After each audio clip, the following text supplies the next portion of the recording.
On example number 3, we're told that we have 3 different lines, and part A tells us to write the equations of those 3 different lines.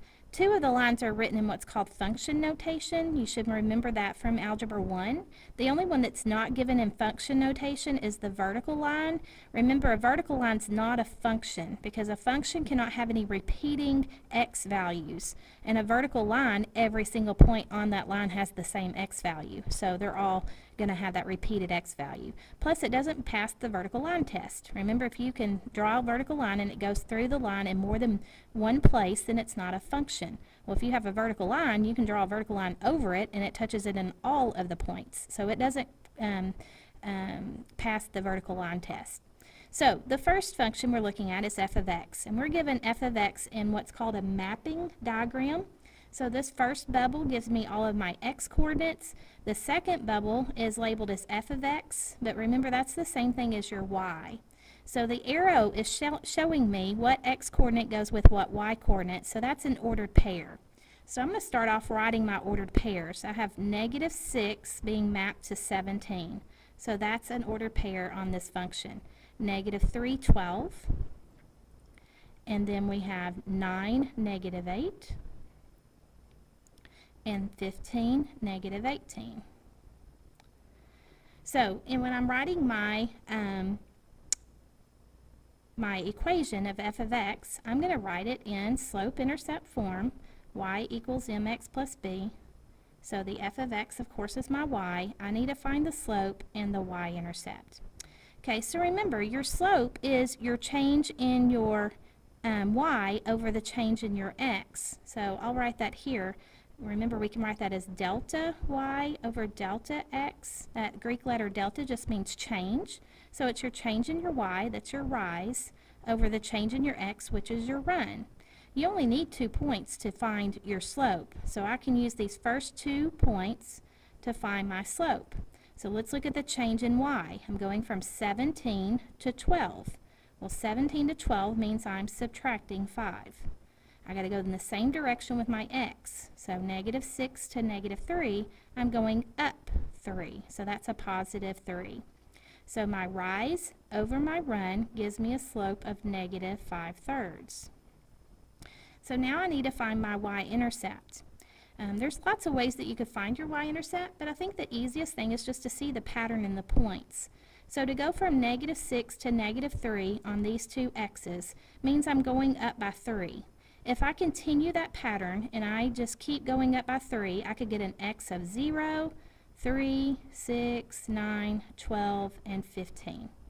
Okay, so I'm just coming up with new x values. The only ones I'm given are the -6, the -3, the 9, and the 15. So I'm coming up with some extra points on this function. I'm given the y for the -6 and the -3 and the 9 and the 15. I can follow the pattern to fill in the y's of these other values because remember, going from 17 to 12, we go down by 5. So if we keep going down by 5, we can come up with these other y values. So 12 minus 5 is 7. 7 minus 5 is 2. 2 minus 5 is -3. Let's see if it's still working. -3 minus 5 is -8. -8 minus 5 is -13. -13 minus 5 is -18. So we just filled in the gaps. The reason why I did that is remember your y-intercept on the y-axis, every single point has an x of 0. So now I can look in my ordered pairs. Here is the point when x is 0. My y value is 7 is my y-intercept. So my line I have all the parts for. The first equation, f of x, would be -5/3 x plus 7, my slope and my y-intercept. So now let's look at g of x. So here's a linear function g of x. We're given g of 4 is 0 and g of 7 is 0. Remember, these numbers that are in the parentheses are replacing the x. So that's giving us the x coordinate of these 2 points. What it equals is the y coordinate. So this is the point 4, 0. This is the point 7, 0. So both of the points, if I looked at them on the graph, 4, 0 is right, 1, 2, 3, 4 right here. 7, 0, 1, 2, 3 would be right here. Both of those points are on the x-axis. So if I connect those two points, I'm drawing the x-axis. So what this is asking us for is to write an equation for the x-axis. Well, remember, that's a horizontal line. Horizontal lines are always y equals whatever the y-coordinate is. Well, instead of writing y equals, I'm going to write g of x equals, which is the same thing as y, but in function notation. And it equals 0. It doesn't matter what x is, y is always 0. So that's what that equation's showing. So we have our f of x written in equation form, g of x. Now we need to write the equation for this vertical line. So vertical lines, remember, are always x equals equations because every point on that vertical line has the same x coordinate. So if the vertical line is going through the point 3, 7, this is telling me what every single point's x value will be. It'll be the same x as this point.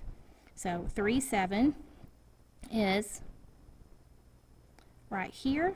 That vertical line goes through that. All those points on that line have an x of 3. So the equation of that line is simply x equals 3. So now we have answered part A, the equations of all three lines. So part B says, graph and shade the region bounded by f of x, g of x, and the vertical line, and a fourth line, the y-axis. So we have 4 sides to this figure. Of course, that's going to be a quadrilateral when we get finished. So first, let's look at our line, negative 5/3 x plus 7. The y-intercept of 7 is this point right here. I'm going to use my slope, rise over run. The rise is negative 5, so I'm going to go down 5. And my run is 3, so I'm going to go to the right 3. And I'm going to place a point there. So I went down 5, right 3. I'm going to do that again, down 5, over 3, to get another point on that line. So now I'm going to use my ruler to draw that line. So there's the line, f of x equals negative 5/3 x plus 7. All right, now the line g of x equals 0. Remember, all the set of points that have a y of 0 are making up the x-axis. So that's just this line right here. It's kind of hard to show that again because the x-axis is already bolded there. Now our vertical line, x equals 3. That's the set of points that all have an x-coordinate of 3. So I'm going to go over on the x to 3, and I'm going to draw a vertical line right there at x equals 3. Our fourth boundary is the y-axis, which is this line right here. So we have 1, 2, 3, 4 lines that are bounding this region right here. So that's what we're talking about right here, is this quadrilateral. Now we have a name for that quadrilateral. Hopefully you can recognize that as a trapezoid, because this vertical line is parallel to this vertical line, but it only has one pair of parallel lines, so that's called a trapezoid. So we graphed it, we shaded it, we need to describe the region and list the coordinates. So I just said this is a trapezoid because it has one pair of parallel sides. So we want to name the vertices, the coordinates of the vertices. So this point is the origin, that's 0, 0. This point right here is over 3 units, but it doesn't go up or down, so that's the point 3, 0. Then we go right 3 and up 2 to get this point right here, so that's 3, 2. And then our fourth point doesn't go left or right, but it goes up 1, 2, 3, 4, 5, 6, 7 units. So that's the point 0, 7. So those are the 4 vertices of that trapezoid. Now, finding the perimeter of the trapezoid is adding up the lengths of the 4 sides. So here we have a side that has a length of 1, 2, 3. Here we have a vertical line that we can count up 2 units. This one I'm going to come back to because that's not something I can just count. Let's count this vertical side, which is up 7 units. So the one that's going to be the most difficult to come up with is this side right here. If I draw a horizontal line across here, I can focus in on the fact that I have a right triangle right here. So I can find the length of this side of the trapezoid using the Pythagorean theorem. This side, the leg is 1, 2, 3 units. This side, the leg is 1, 2, 3, 4, 5 units. So my Pythagorean theorem would be 3 squared plus 5 squared equals c squared. So we're just looking at that little right triangle right here that has a leg of 3, a leg of 5, and our hypotenuse is the unknown. So 3 squared is 9, 5 squared is 25. When I add those, I get 34. And when I undo the squaring of c, I find it to be the square root of 34. So that's my fourth side of my perimeter. Remember, I can only add like terms. So I can only add the 3, the 2, and the 7 to get 12.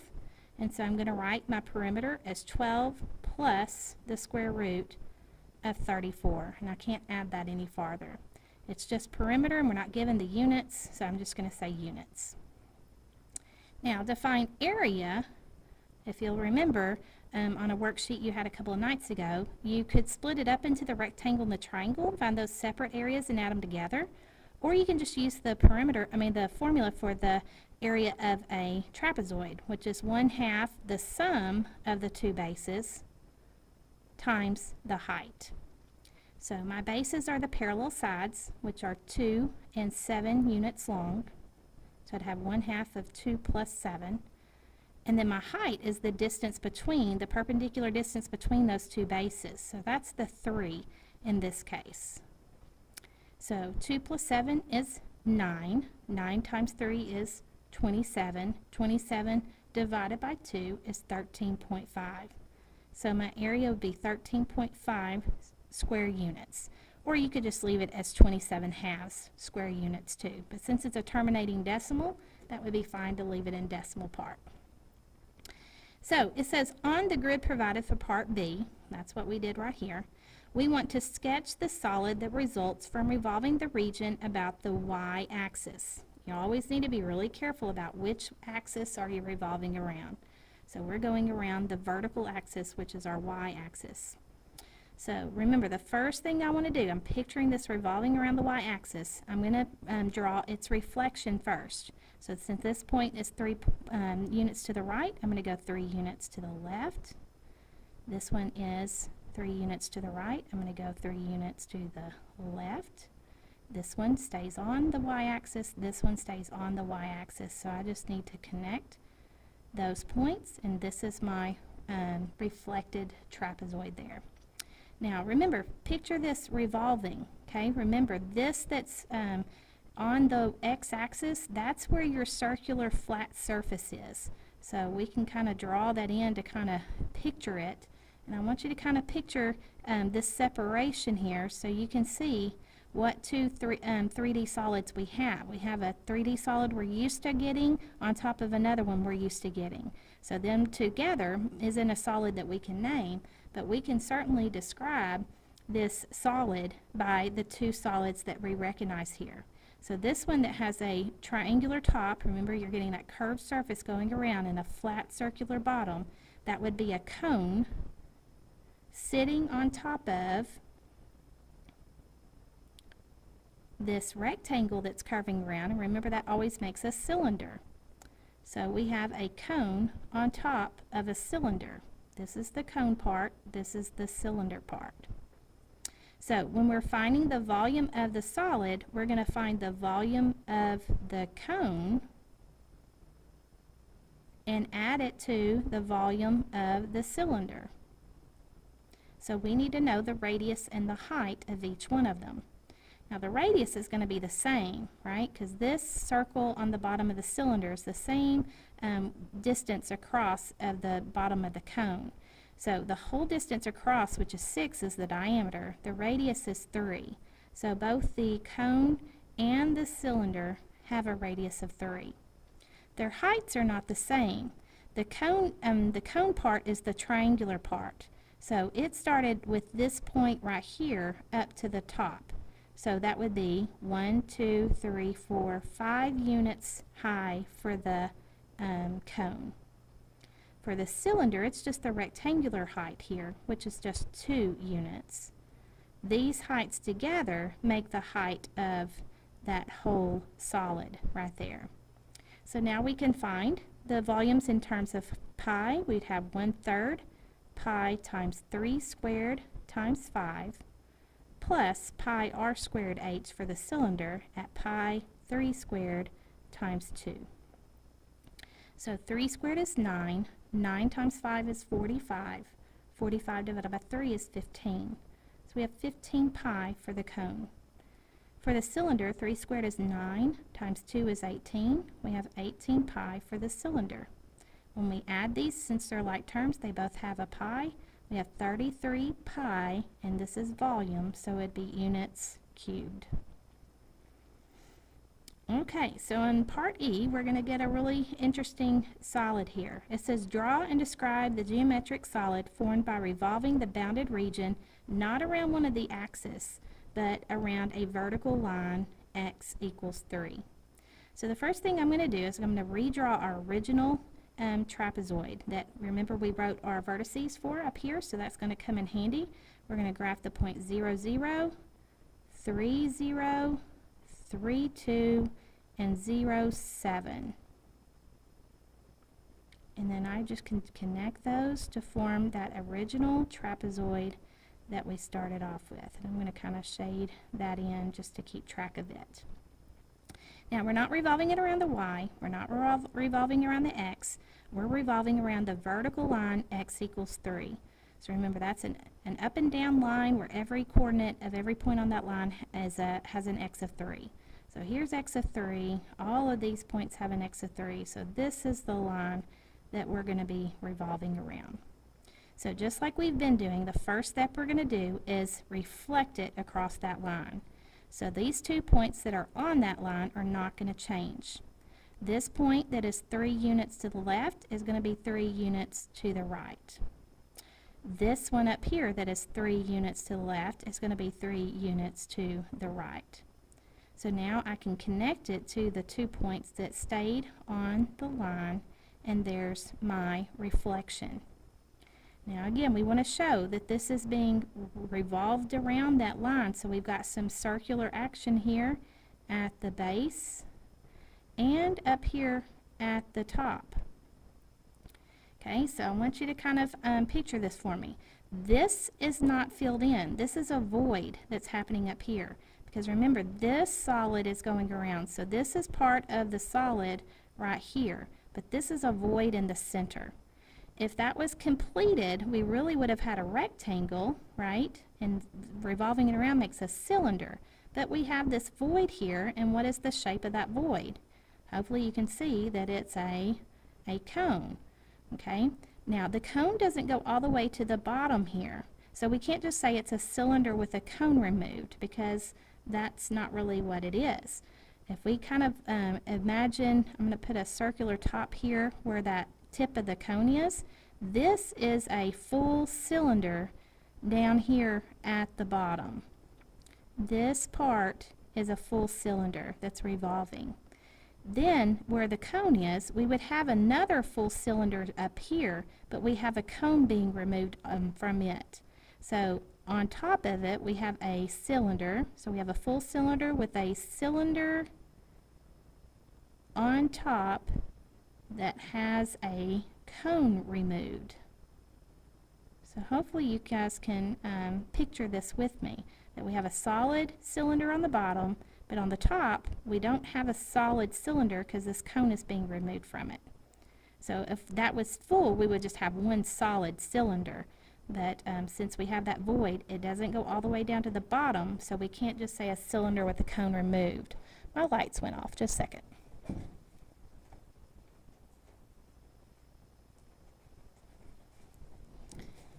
Okay, so when we are asked to find the volume of the solid, we have to remember we have a full cylinder, and then we have a cylinder that we're going to have to subtract a cone from. So I'm going to put the full cylinder equation or formula is pi r squared h. This is V equals pi r squared h for the cylinder at the bottom. And then I'm going to add to that, and I'm going to put this in parentheses to remind me that this is the second figure. I'm going to have the volume of another cylinder that I'm going to have to subtract the volume of a cone from. So, full cylinder, cylinder with cone removed. So let's look at the radius and height for each. This full cylinder, the radius goes all the way across is 3.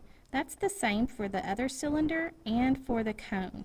So for each one of these, our radius is 3. It's the height that is changing.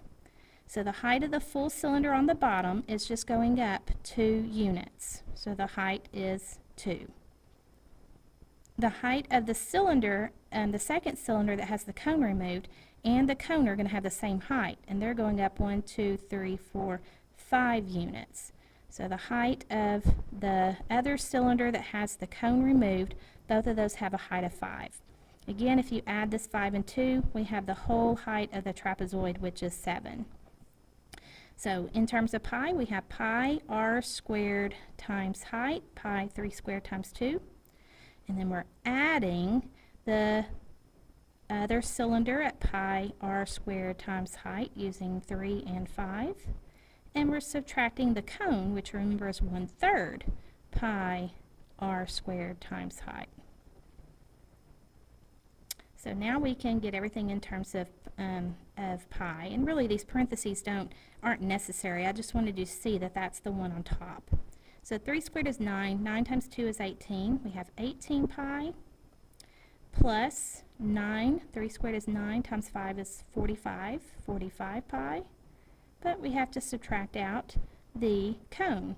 So we have our 3 squared is 9. 9 times 5 is 45. Divided by 3 is 15 pi. So 18 pi and 45 pi gives me 63 pi. 63 minus 15 gives me 48 pi. And since that's volume, that's units cubed. I wanted to show you could say that you were looking at the complete cylinder and removing the cone. And so you could just look at it as pi r squared h, removing the cone 1/3 pi r squared h. And so if you look at the whole thing being a full cylinder, you'd still have a radius of 3, but now your height of the whole thing would be 7 if you don't divide it up into parts. The cone still has a radius of 3 and a height of only 5, because remember it doesn't go all the way down to the whole figure. So you would have pi 3 squared times 7 minus 1/3 pi 3 squared times 5. 3 squared is 9. 9 times 7 is 63 pi. And then 3 squared is 9 times 5 is 45. Divided by 3 is 15. So you're still going to get the same thing. When you subtract that, you get 48 pi units cubed. So whichever one of those makes the most sense, to divide it into a cylinder with another cylinder with a cone removed, or a full cylinder with a cone removed, just notice that that cone doesn't go all the way to the bottom. So it doesn't have the same height as the full cylinder would if you use this method. All right, good luck.